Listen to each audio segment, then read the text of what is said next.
Audio Jungle.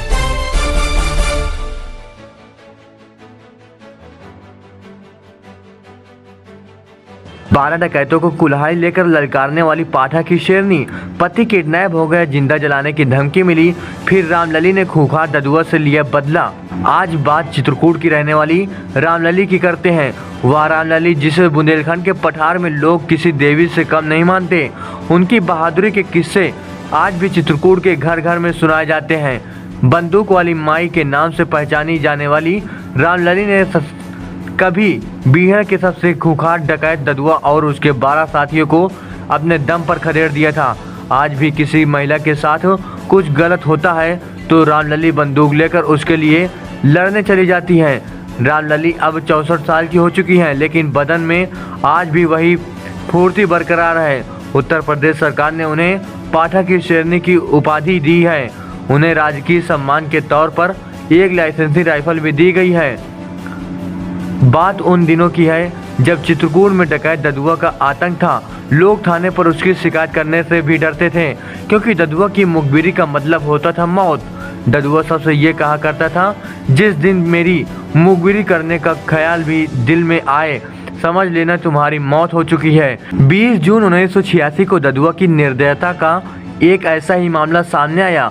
वह police के informer Shambhu Singh के गाँव पहुँच गया। 20 सड़क पर शंभू सिंह का गला काटा, फिर उसका कटा सिर बांस में बांधकर कई गांव में घुमाया। यही नहीं, मुखबिरी के शक में एक बार उसने लधौहा गांव के जमींदार की दोनों आंखें निकालकर उसे जिंदा छोड़ दिया। उन दिनों लड़कियों का सुंदर होना भी उनकी जान का दुश्मन होना जैसा था। सुंदर लड़कियों को ददुआ गैंग उठा ले जाती थी। आए दिन हो रही ऐसी घटनाओं से महिलाएं त्रस्त हो चुकी थीं।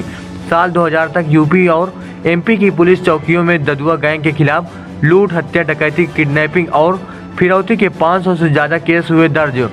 17 मई 2001 को ददुआ के आदमियों ने सपना बैंक मैनेजर जगन्नाथ तिवारी के बेटे मनीष को किडनैप कर लिया। डाकू जब लड़के को हरिजनपुर गांव के रास्ते पहाड़ी पर ले जा रहे थे, तभी मौका पाकर वह उनके चंगुल से भाग निकला। डकैत लड़के का पीछा करते हुए काफ़ी दूर तक गए। जब वह भागकर हरिजनपुर गांव की एक टूटी हुई झोपड़ी में घुस गया, वह झोपड़ी रामलली की थी। शाम का वक्त था, रामलली चूल्हे पर खाना बना रही थी। लड़का घबराया हुआ रामलली से लिपट कर रोने लगा। रामलली बोली, अरे क्या हुआ, रो क्यों रहा है? लड़का बोला, माँ मुझे बचा ले। इतना कहकर वह जोर से रोने लगा।